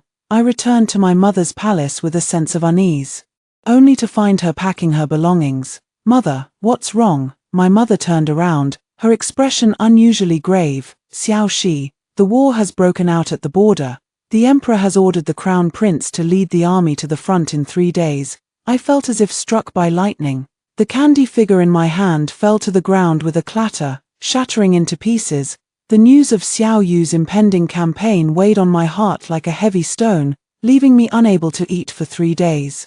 "If this goes on, you'll waste away to nothing but skin and bones." My mother pushed a bowl of lotus seed soup toward me. "At least have a little." I slumped over the table, stirring the soup with a spoon. "Mother, is the northern border very dangerous?" My mother was silent for a moment. "Crown Prince Xiao Yu is highly skilled in martial arts and has the army to protect him. He will be fine." "Then why did he practice swordsmanship all night? Why does he have scars on his body?" I suddenly sat up straight. "Is someone in the court trying to harm him?" My mother's eyes flickered. "Xiao Shi, court affairs are complex and unclear. Some things, it's safer not to know." I was about to press further when Kuya hurried in. "Your Highness, Princess, Miss Yi requests an audience." My mother and I exchanged a glance, both frowning. Since the flower viewing banquet, Yi Wanqing had been giving me the cold shoulder. What could she possibly want now? When Yi Wanqing entered, I almost didn't recognize her. She was wearing a pale yellow gauze dress, with delicate pearl hairpins in her bun, and even her walking posture had become graceful and elegant, just like a well-bred lady from a noble family. "Greetings, Your Highness the noble consort." She bowed properly, then gave me a sweet smile. "Sister Yushi, long time no see." I got goosebumps all over. Has this woman taken the wrong medicine? "Is there something you need, Miss Yi?" my mother asked coldly. Yi Wanqing took a letter out of her sleeve. "My father asked me to pass this to Sister Yushi. His Highness the Crown Prince will set off on his expedition in 3 days, and the court ministers have jointly petitioned for the selection of the Crown Princess to be finalized before His Highness leaves the capital." She lowered her head shyly. "This is the list of candidates," His Highness said. "He wants Sister Yushi to help him consider the options." I felt as if struck by lightning. Xiao Yu wants me to help him choose a consort. When I took the letter, my hand trembled violently. Yi Wanqing said something more, but I didn't catch a single word. Even after she left, I stood there like a wooden statue, rooted to the spot. "Let me see." My mother took the letter, skimmed through it quickly, and let out a cold laugh. "What a clever move by the Yi family. Half the names on this list are their people." I leaned in to look, and indeed, the first name on the list was Yi Wanqing, followed by Lin Jiro and a host of other noble ladies, each from a prominent family. "Is Xiao Yu really going to choose a consort?" My voice was as faint as a mosquito's hum. My mother gave me a meaningful glance. "Do you want him to choose? What does it have to do with me?" I jumped up like a cat whose tail had been stepped on. "He can marry whoever he wants. I hope he marries a shrew who beats him up every day." My mother smiled without a word and handed the letter back to me. "Figure it out yourself." I stormed back to my room and slammed the list onto the table. On the back of the list was Xiao Yu's handwritten note. "Seek your counsel. Reply in 3 days." This businesslike tone made me even angrier. "Fine, you want my advice. Just wait till I pick you a perfect crown princess." I picked up my brush and wrote next to Yi Wanqing's name. "This woman possesses remarkable arm strength, having crushed walnuts barehanded, a perfect match for His Highness." Next to Lin Jiro's name, I wrote, "Proficient in poetry and song, especially skilled in reciting Song of Everlasting Sorrow, can chant for His Highness day and night." Halfway through the approval, my nose suddenly stung, and a drop of ink splattered on the paper, spreading into a blur. Strange. I was perfectly fine just a moment ago. Early the next morning, I went to find Xiao Yu with dark circles under my eyes. He was in the study discussing military affairs with several generals, and when he heard I had come, He actually made me wait outside the door for half an hour. When I was finally allowed in, Xiao Yu didn't even look up. Finished reviewing the list, I gritted my teeth. Yes, I have. Is there a suitable candidate? Yi Wanqing is a good choice, I said stiffly. She has wide hips, good for bearing children. The study fell dead silent. The expressions of the generals looked as if they had all swallowed eggs at once. Xiao Yu finally lifted his head, his gaze dangerous. Tang Xiaoxi, say that again. I threw caution to the wind. I said Yi Wanqing is fit to be the crown princess. You'll have to marry sooner or later anyway. Might as well marry someone you know. Xiao Yu suddenly smiled, a smile that sent chills down my spine. Fine. Then let it be Yi Wanqing. My heart felt as if it had been violently wrenched, aching so much I could barely breathe. But I still forced myself to say, "Congratulations, Your Highness." The generals tactfully took their leave. As soon as the door closed, Xiao Yu grabbed my wrist. "Are you really so eager for me to marry someone else?" His question left me stunned. Wasn't it you who asked for my advice? I asked for your advice, not for you to. Xiao Yu suddenly paused, releasing my hand. Forget it, you should go back. I stood still. Xiao Yu, what do you really mean? He turned to look out the window. Nothing much. This expedition is perilous and unpredictable. If I don't return, don't talk nonsense. I rushed forward and covered his mouth. You must come back. You promised to teach me swordsmanship. And, Xiao Yu's gaze softened as he gently lowered my hand. What else? And I can't bear to part with you. The words lingered on the tip of my tongue, but in the end, I didn't dare to speak them aloud. And, you are my mother. I forced a smile. What mother would abandon her child? Xiao Yu's expression was complex and hard to decipher. He reached out and ruffled my hair. Go back. I still have military affairs to attend to. I left the study in low spirits, only to run into Xiao Ming at the corner. He still looked gentle and refined, idly playing with a string of Buddhist prayer beads in his hand. Young Master Xiaoxi, we meet again. He smiled. No. I should call you Princess Yuxi now, shouldn't I? I looked at him warily. Is there something you need, Second Highness? Xiao Ming chuckled softly. I heard the princess is helping the crown prince choose a consort. How touching, the bond between siblings. His words carried an underlying meaning that made me very uncomfortable. This is our family matter. No need for the second prince to trouble himself. Family matter, Xiao Ming said meaningfully. Does the princess truly understand her own family matters? I wanted to retort, but he suddenly leaned in and whispered in my ear. Want to know how the empress died? Ask your mother. After saying this, he gracefully departed, leaving me standing there, chilled to the bone, on the eve of the expedition. I tossed and turned, unable to sleep. Just after midnight, the window was gently tapped. It was Xiao Yu's signal. I hurried to open the window, under the moonlight. Xiao Yu stood tall and handsome in his military attire, straight as a pine tree. He climbed in through the window and took out a small wooden box from his chest. For you, he whispered softly, open it and see. Inside the wooden box were 12 small compartments, each containing a little gift, ranging from exquisite hairpins to all sorts of odd and curious trinkets. This is your birthday gift. Xiao Yu cleared his throat lightly, one for each year, prepared in advance. In case I can't come back, shut up. I punched him with teary eyes. If you keep saying unlucky things, I'll. Xiao Yu suddenly grabbed my fist. You'll what? I was at a loss for words. What could I do? I'm not anyone special to him, at best just a burden. Seeing my silence, Xiao Yu sighed and pulled a letter from his sleeve. Take this, read it after I'm gone. I took the letter and suddenly noticed a red string tied around his wrist, the one I had casually braided last month just for fun. It was so crude, and I thought I had lost it long ago. I never expected he would. Xiao Yu, my nose tingled with emotion. You must come back. He looked at me deeply, then suddenly reached out and pulled me into his embrace. The hug was brief and restrained, yet it made my heart thunder. Remember, he whispered in my ear, no matter what happens, don't believe everything you see on the surface. Trust your heart. With that, he slipped out the window, his figure quickly melting into the night. I stood there dazed for a long time before tremblingly opening that letter. The letter had only one sentence. Wait for me to return.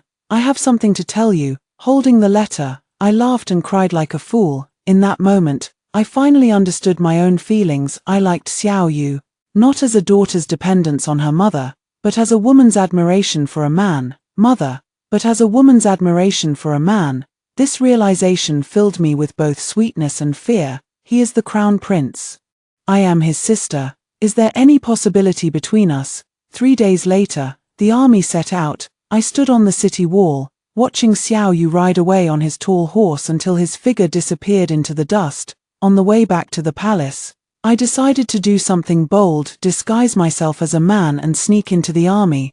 This plan is both crazy and dangerous, but I have no other choice. The thought of Xiao Yu possibly being in danger on the front lines makes me restless. What's more, Xiao Ming's meaningful words always leave me feeling uneasy. Drawing on my past experience of sneaking out of the palace, I successfully blended into the logistics unit. I claimed to be the son of a merchant, skilled in arithmetic, and was assigned to manage the provisions. Life in the army was tough, but I gritted my teeth and endured. Whenever I felt like giving up, I would touch the small wooden box hidden in my chest, a birthday gift from Xiao Yu. A month later, we finally approached the front lines. That night, the camp suddenly fell into chaos. An assassin had infiltrated, heading straight for the central command tent. My heart tightened. Xiao Yu was right there, without a second thought for hiding my identity. I grabbed whatever was at hand and charged forward. Outside the central command tent, several figures in black were locked in fierce combat with the guards.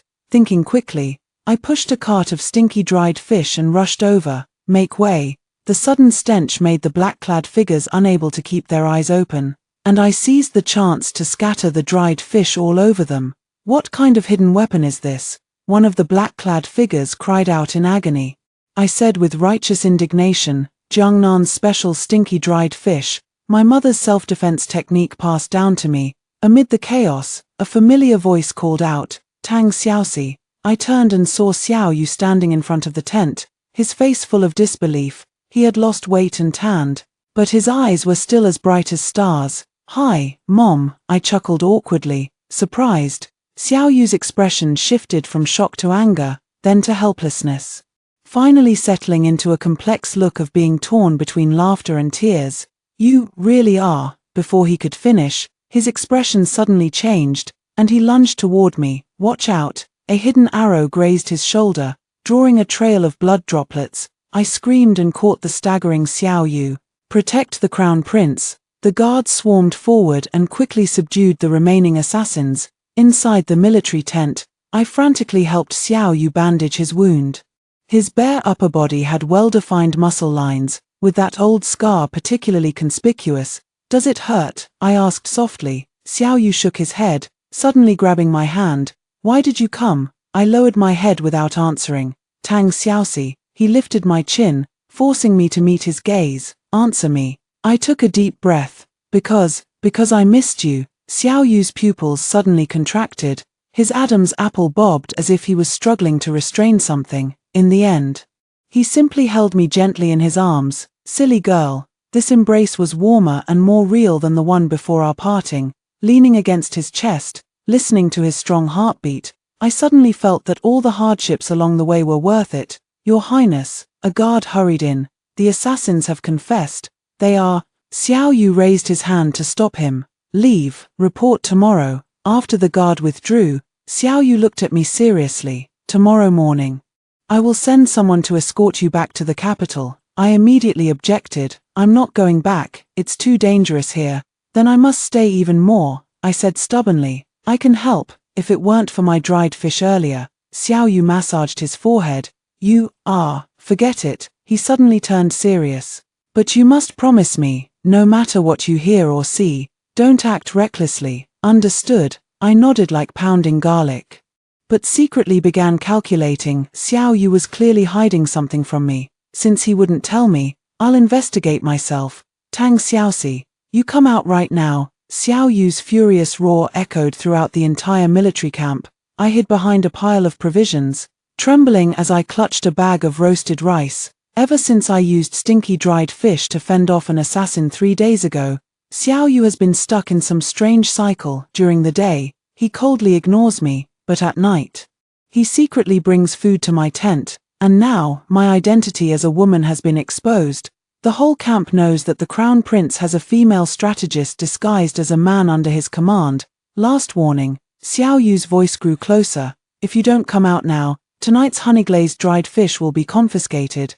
Despicable, using food to threaten me. I dawdled out from behind the haystack and looked up to meet Xiao Yu's face, which was as dark as the bottom of a pot. Today, he was wearing silver light armor, making his handsome face look even more dashing, though his expression was utterly terrifying. Hee, Mom, Your Highness. I forced a laugh and patted the hay off my clothes. What a coincidence. Are you here to inspect the provisions too? Xiao Yu narrowed his eyes. Does inspecting provisions require crawling into the haystack? I was checking for mold. Oh, Xiao Yu raised an eyebrow. And what did you find? Reporting to Your Highness. I straightened my back. The 7th bag in the 3rd pile is slightly damp and should be used first. The 2nd bag in the 5th pile shows signs of rodent gnawing and has been isolated for treatment. Xiao Yu was stunned. He hadn't expected me to actually come up with a detailed report. Ahem. He suppressed a hint of a smile, keeping a stern face. Even so, sneaking into the military camp without permission is a serious offense, according to military regulations. You should receive 30 strokes of the cane and be expelled from the camp. I immediately put on an act, throwing myself to cling to his leg. Your Highness, spare me. This humble girl knows she was wrong. Please, considering my contribution with the stinky dried fish, let go. Xiao Yu's face flushed. How improper.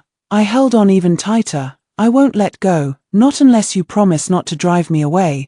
The surrounding soldiers were holding back their laughter so hard their faces turned purple. Xiao Yu had no choice but to grab me by the back of my collar. We'll talk when we get back. Just like that, I was dragged back to the central command tent. As soon as we entered, Xiao Yu let go and pulled a package from his sleeve, tossing it to me. Eat, you starving ghost. I opened it and saw it was honey-glazed dried fish. Immediately, my face lit up with a smile. Thank you, Mother. Xiao Yu massaged his forehead. Don't call me Mother. What should I call you? I tilted my head. Brother Xiao, Brother Yu, or, I deliberately put on a coy voice, Husband. Xiao Yu choked on his saliva, coughing violently. I quickly poured him some water and took the chance to feel his abs. Hey, such a nice texture. Tang Xiaoxi. Xiao Yu gritted his teeth. You, report. A guard suddenly rushed in. Your Highness. The supply officer requests an audience, saying there's a problem with the provisions. Xiao Yu immediately regained his seriousness. Summon him. The quartermaster entered drenched in sweat. Your Highness, the northern border has been hit by continuous heavy rain, and the transport routes have been washed away. The soonest the provisions can arrive is in 10 days, but our current supplies can only last 5 days. The atmosphere in the tent instantly grew tense. Xiao Yu frowned deeply. How much can we purchase from nearby towns? A drop in the bucket. The quartermaster shook his head, and the prices have increased more than tenfold. While chewing on dried fish, I raised my hand. I have an idea. Everyone looked at me. Xiao Yu raised an eyebrow. Speak. Using war to sustain war. I brushed the crumbs off my hands. Aren't the northern tribes nomadic? They must have plenty of cattle and sheep. If we win, the spoils will be ready-made provisions. The supply officer smiled bitterly. Miss, you may not know, but the northerners are cunning. Every time they lose, they drive their livestock away, then win faster. My eyes lit up. Send a light cavalry to flank them and cut off their retreat on the main battlefield. Then, I picked up a few dried fish pieces and arranged them like troops on the table. Like this, and then like this. Xiao Yu's eyes grew brighter and brighter. When I finished speaking, he slammed the table abruptly. Brilliant plan. Let's do it just like that. The supply officer stared at me dumbfounded, as if looking at a monster. Xiao Yu raised his chin proudly. See, my, strategist is impressive, right? After everyone had withdrawn, Xiao Yu suddenly leaned close to me. Tang Xiaoxi, where did you learn all this? I shook my head proudly. Volume 3 of The Overbearing Empress. That's exactly how the Empress dealt with the Western tribes. Xiao Yu. He turned and walked away, muttering as he went. I actually relied on storybook tactics to fight a battle. 5 days later, following my storybook tactics, Xiao Yu achieved a great victory, not only seizing a large number of cattle and sheep but also capturing the son of the northern border chieftain. The way the army looked at me changed completely, from the crown prince's burden to the clever little strategist. At the victory banquet, the generals took turns toasting me. Xiao Yu, with a dark expression, blocked each one. She doesn't drink, who says I can't? I snatched a cup, tilted my head back and gulped it down, then spat it right onto the face of the deputy general opposite me. Cough, cough, what is this stuff? It tastes like medicine. The crowd burst into laughter. Xiao Yu helplessly handed me a cup of honey water. Showing off, I stuck out my tongue and gulped down the honey water, suddenly noticing a female medical officer eagerly pouring wine for Xiao Yu, her chest almost pressed against his arm. Shameless, I stomped over angrily. Your Highness, it's time to change your dressing. Xiao Yu looked puzzled. Change what dressing? My wounds have already healed. The military doctor said so. I grabbed him and dragged him away, leaving the female medical officer stamping her foot in frustration. Back at the tent, I rummaged through the medical kit and commanded fiercely, "Take off your clothes." Xiao Yu retreated warily. "What do you want to do? Change the dressing?" I enunciated each word. Xiao Yu had no choice but to obediently take off his shirt. His wound had actually already scabbed over, but I still pretended to apply the medicine, deliberately pressing hard. "Ouch, be gentle." Xiao Yu grimaced. I fake smiled. "Oops." My hand slipped. Tilda. Xiao Yu narrowed his eyes. "Tang Xiaoxi, could it be, you're jealous?" "Me, jealous?" My voice shot up an octave. "Ridiculous. Why would I be jealous? You can drink with whoever you want, what's it to me?" Xiao Yu suddenly laughed, a particularly beautiful smile. "Oh Tilda, so you're not jealous after all." He leisurely put on his clothes. "Then I'll go find Physician Liu to continue drinking." "Don't go." I grabbed his arm firmly. Xiao Yu raised an eyebrow. "Why?" Because, thinking quickly, because your wound shouldn't be exposed to alcohol." Xiao Yu couldn't help but laugh, reaching out to ruffle my hair. "Silly girl." This intimate gesture made my heart race. I looked up at him and found his gaze so tender it seemed to melt. "Xiao Yu," I asked as if possessed, "after the war is over, what are your plans?" After a moment of silence, he said softly, "To do something I should have done long ago." "What is it?" "You'll know when the time comes." He smiled mysteriously. "Now, go to sleep." A month later, the rebellion in the northern border was completely quelled. Xiao Yu decided to lead the troops back to the capital, and the entire army was overjoyed. While Xiao Yu was away on inspection, I sneaked into his tent and took out the needle and thread I had prepared earlier. His battle armor was hanging on the rack, and I carefully turned over the inner lining, embroidering a small fish and the characters Xiaoxi on it. "This way, even if you get injured, I'll be the first to know," I murmured to myself. "Is that so?" A voice came from behind. I thought it was to mark ownership. I was so startled I dropped the needle. Turning to see Xiao Yu leaning against the doorway with a faint smile. I stammered. "This is a blessing, for your safety." Xiao Yu walked over, picked up the armor to examine it, and suddenly laughed. "It's embroidered so poorly." I blushed deeply. "If you think it's ugly, just tear it off." "Who said I want to tear it off?" Xiao Yu put the armor on, patting the spot over his heart. "Perfect, right against my heart." My face turned even redder. The night before the triumphant return, the whole army celebrated around the bonfire. Xiao Yu, unusually, drank a few cups, his handsome face slightly flushed. Seizing the chance, I secretly took a sip too, but ended up dizzy and disoriented, collapsing right into his arms. "Little drunkard." Xiao Yu chuckled but didn't push me away. The night breeze was cool, the starlight brilliant. Leaning on his shoulder, I asked drowsily, "Xiao Yu, after returning to the capital, can I still see you every day?" He was silent for a moment, then suddenly said, "Stop calling me mother." "Then what should I call you?" "Call me." He lowered his head, his breath warm against my ear. "How about calling me husband?" I sobered up almost instantly, sitting up abruptly. You're drunk." Xiao Yu smiled without a word, simply reaching out to pull me back into his embrace. Leaning against his chest, listening to his steady heartbeat, I suddenly thought maybe staying like this forever wouldn't be so bad. On the way back to the capital, Xiao Yu became unusually busy, often holding secret talks with his generals late into the night. When I asked him what was wrong, he always said military affairs, but my intuition told me it wasn't that simple. That evening, we rested at a relay station. I was nibbling on the fish xiao you had grilled for me when suddenly a guard rushed over in a panic. Your Highness, urgent news from the capital. Xiao Yu took the letter, and his expression changed abruptly. What's wrong? I asked nervously. He put away the letter and forced a smile. It's nothing, it's just, Father is urging us to return quickly. I always felt he wasn't telling the truth, but I didn't press further. That night, I pretended to be asleep and, when Xiao Yu went out to discuss matters, I secretly read the letter. There was only one line on the letter. The truth about the Yu family's background has been exposed. Return at once. The Yu family, my mother, what background? I was puzzled when I suddenly heard footsteps. So I quickly lay back on the bed and pretended to be asleep. Xiao Yu tiptoed in, stood by my bedside for a while, and let out a soft sigh. Tang Xiaoxi, he whispered, no matter what happens, remember what I told you.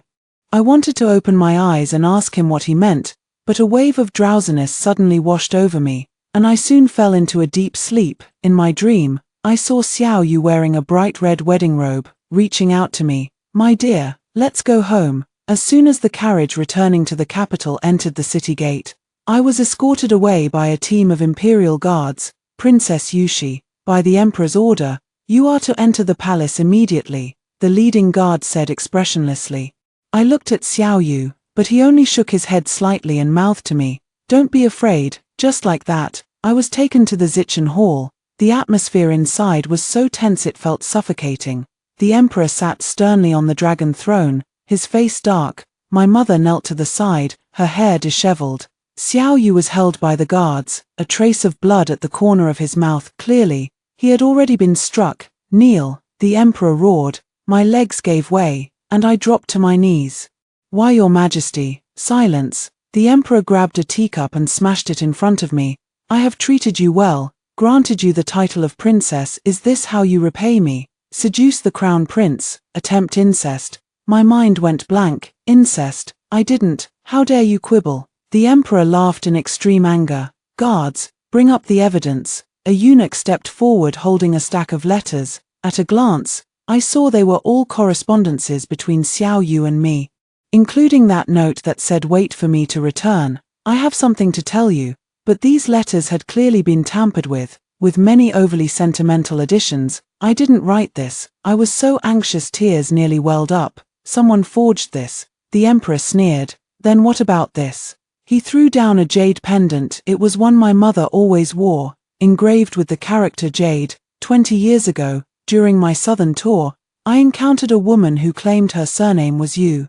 The emperor's voice was filled with suppressed anger. 3 months ago, I saw Tang Ru on the street and recognized her at once as the Yu Niang from back then, but she insisted she had never met me. My mother raised her head, her gaze resolute. Your Majesty must be mistaken. This commoner's surname is Tang, not Yu. Then how do you explain this jade pendant? The emperor demanded. Moreover, the imperial physician has verified that Tang Xiaoxi's birth date aligns perfectly with the time Yu Niang was pregnant back then. She is my daughter. I was struck as if by lightning, my mind completely blank. I am the emperor's daughter. Then Xiao Yu and I, are we half-siblings? No, impossible. My mother never lies. If she says it isn't, then it definitely isn't. Your Majesty, I forced myself to suppress my trembling. There must be some misunderstanding. My mother, silence. The emperor interrupted me. Guards, confine Tang Ru to the cold palace, place Tang Xiaoxi under house arrest in the side hall, and the crown prince, take him to the imperial clan court to await punishment. Father, Xiao Yu suddenly struggled and shouted, this matter has nothing to do with Tang Xiaoxi. It was all my own wishful thinking. The emperor grew even more enraged. You rebellious son, how dare you argue? Drag him away. The guards roughly separated us, at the last moment. Xiao Yu made a strange gesture to me, his thumb and forefinger forming a circle, with the other 3 fingers extended, like a small fish. I was locked in a remote palace, with heavy guards stationed outside the door. On the first day, I paced around the room like a headless fly, crying until I was exhausted, then falling asleep, only to wake up and cry again. On the second day, I began to think about how to escape. Unfortunately, the windows were sealed shut, the door was guarded. And even the palace maids delivering meals were searched. On the third day, I decided I couldn't just sit and wait for death. When the palace maid bringing the meal entered, I recognized her at once. It was Quia from my mother's palace. Quia, I whispered urgently, how is my mother? Quia glanced warily at the door and quickly slipped me a handkerchief. Her ladyship asks you to take care, and says, dried fish will be provided. I unfolded the handkerchief. Embroidered on it was a small fish with a dot of red at its mouth as if marked with blood. I suddenly recalled Xiao Yu's gesture and the little fish on the handkerchief. This must be some kind of secret signal. Quia, help me find a few things. I whispered in her ear, needle and thread, white cloth, and dried fish. Quia looked puzzled but nodded in agreement. That night, she secretly brought me the things I asked for. I bit my finger and drew a strange pattern on the white cloth, a small fish biting a piece of jade pendant. Then I asked Quia to find a way to deliver it to my mother. What followed was a long wait. I passed the days by counting floor tiles, arranging the meals I was given into various shapes for amusement, and even played a dried fish guessing game with the guard watching me. If he guessed right, I gave him a piece of dried fish. If he guessed wrong, he had to tell me a piece of news from outside. And so, I learned from the guards, Xiao Yu had been deposed as crown prince, and the second prince Xiao Ming was acting as regent. Border conflicts had flared up again, and the court was mobilizing troops. My mother was on a hunger strike in the cold palace in protest. On the seventh day, a turning point finally arrived. When Quia brought the meal, she had hidden a small note at the bottom of the bowl. I eagerly opened it to find my mother's delicate handwriting. The jade pendant does not belong to me. It was entrusted to me by the late empress on her deathbed. Your father is someone else, unrelated to the emperor. Hold on, I have a plan. I was so excited I nearly cried out. I knew it. I'm not the emperor's daughter. Xiao Yu and I share no blood relation. But new questions arise. Why would the empress give the jade pendant to my mother, who is my biological father? And what plan does my mother have? Before I could figure it out, a sudden commotion erupted outside the door. Second Highness, His Majesty has ordered that no one is allowed to visit. How dare you? I am here by the Emperor's order to interrogate her. Step aside. The door was pushed open, and Xiao Ming entered in splendid attire. He still had that gentle and refined appearance, playing with prayer beads in his hand, but his smile sent a chill down my spine. Little sister Yu Shi. It's been a while. He sat down opposite me. This place is not worthy of you. I watched him warily. What business does the second prince have with me? Xiao Ming sighed. I'm here to help you.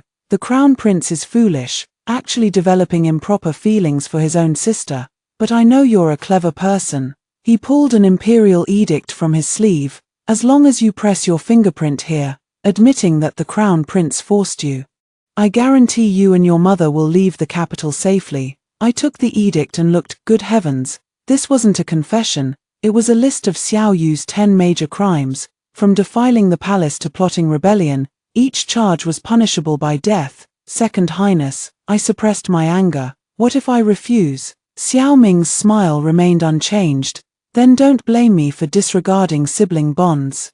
The cold palace is a harsh place. If Consort Tang Ru were to suddenly fall ill and pass away, it wouldn't be so strange, would it? I was trembling with anger. But suddenly an idea struck me, and I pretended to be afraid. I need to think about it. Xiao Ming nodded with satisfaction. A wise man submits to circumstances. At this time tomorrow, I will return for your answer. He stood up to leave, but accidentally left behind that string of prayer beads. I picked it up and noticed strange symbols carved on the inside of the beads, like some kind of cipher. This was no accident. Xiao Ming did it on purpose. He was testing whether I could decipher these symbols. After studying all night, I finally discovered that these symbols correspond to the palace's layout, and engraved on one of the beads were the words "Secret Passage to the Cold Palace." The next day, I took the initiative to ask the guard to arrange an audience with the emperor. I wish to confess, I said with a face full of remorse, but only to the emperor alone. The guard did not dare to delay and hurried to report. Unexpectedly, it was not the emperor who came, but Xiao Ming. His Majesty is unwell, so I am here on his behalf. He smiled triumphantly. So, have you come to your senses? I lowered my head. Yes, but I have one condition. I wish to see my mother one last time. Xiao Ming narrowed his eyes. Why, I want to tell her in person, not to hate me. I squeezed out 2 tears. After all, once I leave, it might be a final farewell. Xiao Ming pondered for a moment, then suddenly smiled. Fine. But, he leaned close to my ear. Don't try any tricks, every inch of the Cold Palace is under my control. Just like that, I was taken to the Cold Palace. It was even more dilapidated than I had imagined, damp, chilly, like a dungeon. My mother sat on the simple bed, looking haggard, yet her eyes remained sharp, seeing me. She gave an almost imperceptible shake of her head, signaling me not to act rashly. Mother, I rushed forward and hugged her, taking the chance to whisper in her ear, prayer beads secret passage, midnight tonight.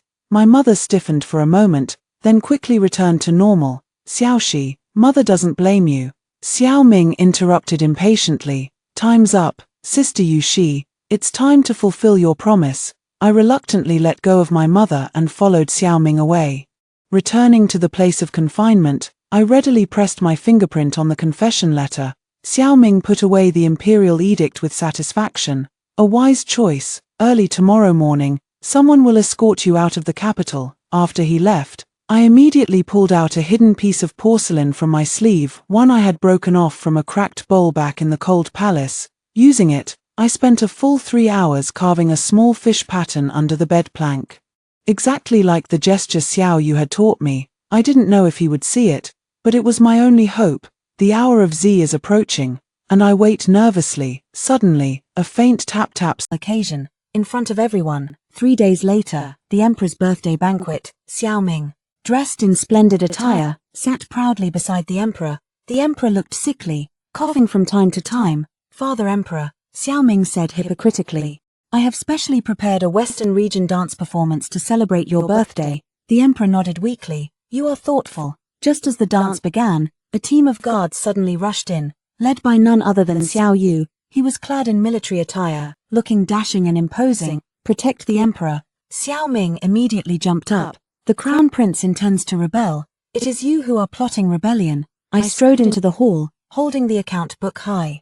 This is solid evidence of the second prince embezzling military funds and colluding with the northern border. The hall erupted in an uproar. Xiao Ming's face turned ashen. Nonsense. How dare you bring the wild accusations of a mere girl before the Emperor? Then what about this? Xiao Yu produced the Tiger Tally and border defense map, privately mobilizing troops with intent to force the palace. What punishment does that deserve? Xiao Ming panicked. These aren't mine.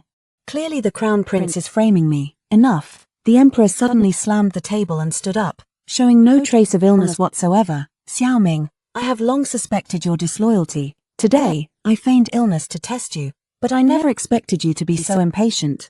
So the Emperor had been aware all along and had secretly joined forces with Xiao Yu to set a trap. Seeing his scheme exposed, Xiao Ming abruptly drew a dagger and lunged at the Emperor. Father, be careful.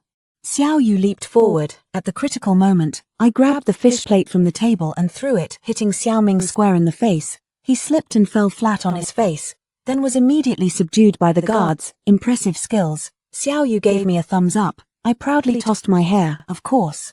It's self-defense techniques my mother taught me. The Emperor looked at me, then at Xiao Yu, and suddenly asked, You and Yuxi. Truly. Xiao Yu knelt without hesitation. Father, your son and Tang Xiaoxi are deeply in love. I beg for your blessing. The hall erupted in an uproar once more. My face burned with embarrassment, yet I bravely walked to Xiao Yu's side and knelt down. I beg your majesty to see the truth. Xiao Yu and I are not siblings. My mother never had that kind of relationship with you. The Emperor looked toward my mother, calmly stepping forward. She took out that jade pendant. Your Majesty, this was indeed entrusted to me by the late Empress on her deathbed. She had a premonition that someone intended to harm the Crown Prince, so she gave the pendant to me for safekeeping, as proof to clear the Crown Prince's name in the future. After a long silence, the Emperor suddenly smiled bitterly. I should have realized it sooner. Back then, Yuniang had a plum blossom brand on her arm, while Tang Ru did not, so it turns out the Emperor himself had mistaken the person. I nearly burst out laughing and quickly lowered my head to hide it. Enough. The Emperor waved his hand wearily. Xiao Ming's rebellion shall be dealt with severely by the Imperial Clan Court. Crown Prince, I wronged you. Xiao Yu kowtowed. Your son dares not. Only, he looked up, his eyes pleading. Your son's marriage to Tang Xiaoxi. The emperor looked at me, then at Xiao Yu, and suddenly laughed. If I don't agree, are you going to call her daughter in public again? The entire court burst into laughter. Xiao Yu and I blushed and lowered our heads, looking exactly like two children who had done something wrong. Approved. The emperor waved his hand grandly. After the mourning period, choose a day to marry. Mourning period. Oh right. Xiao Ming's rebellion requires a 3-month mourning period by law. Just as I was thinking, Xiao Yu suddenly pulled me up and held me tightly in his arms in front of the entire court. Tang Xiaoxi, he whispered in my ear, from the day I became your mother, I knew I was doomed to be in your hands for life. Blushing, I punched him. Who told you to insist on being my mother back then? The courtiers burst into laughter once more. Even the usually stern emperor couldn't help but shake his head with a smile. 3 months later, the crown prince's grand wedding took place. The entire capital was adorned with lanterns and decorations, brimming with joyous atmosphere. Dressed in magnificent wedding attire, I sat before the dressing table, letting the matrons fuss over me. Princess, don't move, it's not done yet. A little more lip color. The hairpin is crooked. I was being fussed over like a rag doll until my mother came in and shooed all the nannies away. Nervous, she adjusted my phoenix crown for me. I nodded honestly, a little. Xiao Yu has become so serious since becoming the crown prince. I'm afraid. Afraid of what? A voice tinged with laughter came from the doorway. Xiao Yu stood there unnoticed, dressed in bright red wedding robes, as handsome as a painting. My mother tactfully withdrew. Xiao Yu walked up to me, knelt on one knee, and met my gaze. Afraid I've turned back into that stern crown prince, I nodded. He chuckled and suddenly pulled out a pack of dried fish like a magic trick. How about this then? I burst out laughing, still a bit fierce. He then pulled out the latest volume of The Overbearing Empress. This, I laughed even more heartily, barely passable. Xiao Yu suddenly turned serious. Tang Xiaoxi, I swear by dried fish that I will never be harsh to you in this lifetime. After saying this, he laughed first.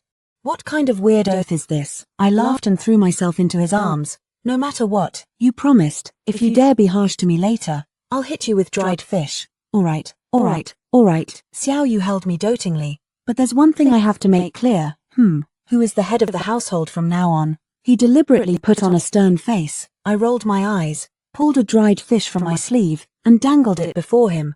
Whoever has the fish is the head of this household.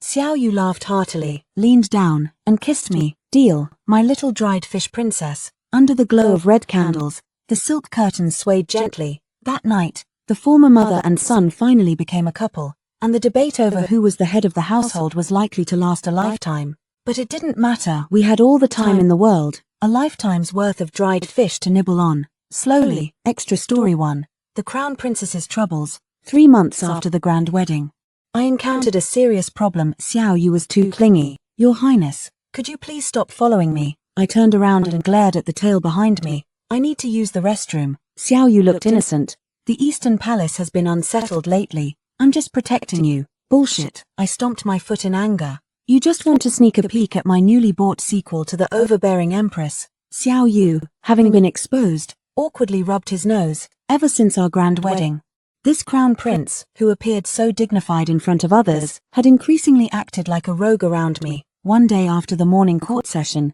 Xiao Yu mysteriously pulled me into the study. Xiaoxi, I've got something good to show you. He pulled out a stack of books from a hidden compartment. Just one glance at the covers made me blush. The Flirtatious Widow and the Cold-Faced General, The Charming Chef and the Overbearing Prince, all the latest romance novels on the market. What are you collecting these for? I stammered. Xiao Yu grinned mischievously. For studying. Don't you always say I'm not romantic enough? Just as I was about to retort, he suddenly knelt on one knee and pulled out an embroidered box from his chest. Tang Xiaoxi, I owe you a proper proposal. Inside the box was an exquisite fish-shaped jade pendant. I carved this myself. Xiao Yu was uncharacteristically nervous. Though, it's a bit ugly. It really is ugly. One fish eye bigger than the other. The tail all crooked, but I couldn't put it down. I love it. It's so much better than any jewelry. Xiao Yu's eyes lit up. Then, marry me. I burst out laughing. Aren't we already? It's different. Xiao Yu said seriously. Last time it was an arranged marriage by the emperor. But this time it's me, Xiao Yu, sincerely asking for your hand. My nose tingled with emotion as I threw myself into his arms. Fool, I already married you long ago. Xiao Yu held me tightly. Then marry me again, yes. So, in the Eastern Palace's rear garden, Xiao Yu prepared a wedding ceremony for just the two of us. Wedding, He wore casual attire, and I wore the simplest dress. There were no guests, no rituals, only a garden full of flowers and a feast of dried fish he had prepared himself. My wife. He raised his glass. My husband. I smiled softly, pressing my lips together. At this moment, I finally understood that the most romantic thing isn't the dramatic passion found in storybooks, but such simple, genuine companionship. Extra story 2. The Great Parenting Battle. Xiao Yu, your son peed on me again. I rushed into the study holding my soaked clothes, and the Crown Prince, who was reviewing memorials, didn't even look up. Blame yourself, you little rascal. Blame myself. I angrily shoved the wailing little bundle into his arms. It's clearly your genes. Xiao Yu frantically caught his son, his posture as stiff as if he were holding a bomb. The little bundle was amused by his father's reaction and giggled, peeing all over Xiao Yu once again. Tang Xiaoxi. Xiao Yu said with a dark expression. Did you do that on purpose? I clapped my hands with Schadenfreude. Such a deep father-son bond. The little one is named Xiao Yu, with the nickname Fishball. Born a year after we got married, this little rascal is practically a troublemaker. At just 2 years old, he's already turned the Eastern Palace upside down. That day, Fishball got into trouble again. He mistook the Emperor's favorite inkstone for a biscuit and took a bite out of it. What should I do? I held Yuan, whose mouth was full of ink, feeling worried. Grandfather Emperor will be angry. Xiao Yu sighed. What else can we do? We'll have to apologize and beg for punishment. So, the three of us knelt outside the imperial study. Yuan, unaware of the trouble he had caused, happily played with Xiao Yu's hair. When the emperor came out and saw this scene, his stern expression instantly softened. What is this all about? Father, your son has failed in teaching his child properly. Xiao Yu lowered his head in apology. Yuan suddenly cried out in a milky voice. Imperial grandfather, Yuan is hungry. The emperor's heart instantly melted, and he scooped up the little ink-stained child. Oh dear. My precious grandchild is hungry. Come, come, Imperial Grandfather will take you for some snacks. Xiao Yu and I exchanged glances. Was that it? It was only later that we learned that the Emperor had been a strict father in his youth, never showing Xiao Yu a kind expression. Now that he was old, he doted on his grandson without any limits. This is called generational affection, my mother said with a laugh. Just wait and see. You'll have headaches soon enough. Sure enough, as Yuan grew older, the trouble he caused only got bigger. At 5 years old, he led a group of young eunuchs to dig for treasure in the imperial garden, uprooting all the peonies the late empress had loved most. At 7, he secretly rode off on a Fergana horse tribute from the northern frontier and nearly made it out of the capital. Every time he caused trouble, Xiao Yu and I had to put on a show of strict father, kind mother or strict mother, kind father. Strangely, despite Yuan's mischievousness, he was exceptionally clever, reciting poetry at 3, doing arithmetic at 5, and even the imperial tutor praised him for his remarkable talent. Like you, Xiao Yu said, holding me. I shook my head. It's more like you, that stubbornness is exactly the same. When Fishball was 8 years old, Xiao Yu began teaching him martial arts, watching the two figures, one big and one small, in the courtyard. I suddenly remembered how, many years ago, Xiao Yu had also taught me to stand in horse stance like that. Mom, Fishball ran over, covered in sweat. Dad says we're having your sweet and sour fish tonight. Xiao Yu protested from behind. When did I say that? Clearly, it was you who wanted to eat it. I smiled and wiped the sweat from Yuan's face. All right, Mother will make it for you. At this moment, I finally understood what happiness is, not a passionate romance, but such simple, heartwarming everyday moments. A loving husband and a mischievous son are more than enough. Extra Chapter 3, Daily Life of the Emperor and Empress. On the day Xiao Yu ascended the throne, I was so nervous I almost put the phoenix crown on backwards. Don't tremble. Xiao Yu held my hand inside his sleeve. I'm here. I muttered quietly. I'm just afraid you'll put the dragon robe on backwards. Xiao Yu pinched my palm, but the corners of his mouth lifted slightly. Even on such an important occasion, we still couldn't break the habit of teasing each other. After the coronation ceremony, Xiao Yu became very busy, often reviewing memorials late into the night. I felt sorry for him, so I learned to help him organize the documents. Little did I expect that this assistance would actually lead to something remarkable. My dear, there's an issue with this account. One late night, Xiao Yu pointed to a military supply list for me to see, with just a glance. I spotted the problem. The rice price is outrageously high. Jiangnan is currently in the midst of a harvest, so the price should be... Wait, should I not be interfering in state affairs? Xiao Yu smiled and kissed my forehead. I permit it. From now on, you shall be my accountant. From then on, I officially participated in court affairs, primarily responsible for auditing accounts. Officials who intended to embezzle soon discovered that the new empress was even harder to fool than the censorate. She could even pinpoint discrepancies as small as a single copper coin. Among the people, the nickname Dried Fish Empress began to circulate, as it was said that I always kept a plate of dried fish by my side while reviewing accounts. Whenever I found an issue, I would crunch down on a piece, startling corrupt officials into trembling. Upon hearing this, Xiao Yu specially ordered a golden dried fish seal to be made for me, saying, stamping it on memorials is more effective than the imperial jade seal. In court, we were the meticulous emperor and empress, but in private, we remained the same bickering couple as before. Xiao Yu often sneaked peeks at my storybooks in the imperial study, and when caught, he would excuse himself by saying, I am inspecting them for forbidden content. As for me, I occasionally slipped dried fish into the lining of his dragon robe, making him suddenly catch the scent during court meetings yet too afraid to reach for it. When Fishball was 10 years old, I gave birth to my daughter, Little Fish. This little princess was the complete opposite of her brother, quiet, well-behaved, and as gentle as a little angel. Xiao Yu doted on her endlessly, even carrying her to court meetings until the ministers collectively submitted petitions in protest, forcing him to stop. What's wrong with me liking my daughter? Xiao Yu declared confidently in the court. Does anyone have a problem with that? Time flies, and in the blink of an eye, Fishball is already 18, the age to choose a crown princess. Xiao Yu and I sat in the imperial garden, watching our son awkwardly interact with several noble ladies, and couldn't help but think of our younger selves. Do you still remember when you helped me choose a consort? Xiao Yu suddenly asked. I pouted.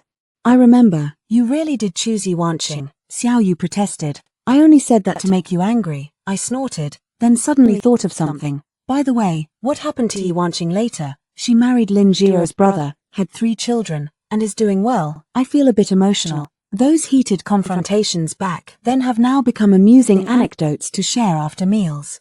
Xiao Yu, I lean on his shoulder. Will you still be my mom in the next life? Xiao Yu laughed heartily, holding me tighter. All right, but in the next life, you be the dad. As the sun set in the west, our shadows stretched long and far. This life began with an absurd mother-son relationship, yet it brought the most genuine happiness. Perhaps, this is what the storybooks call destiny.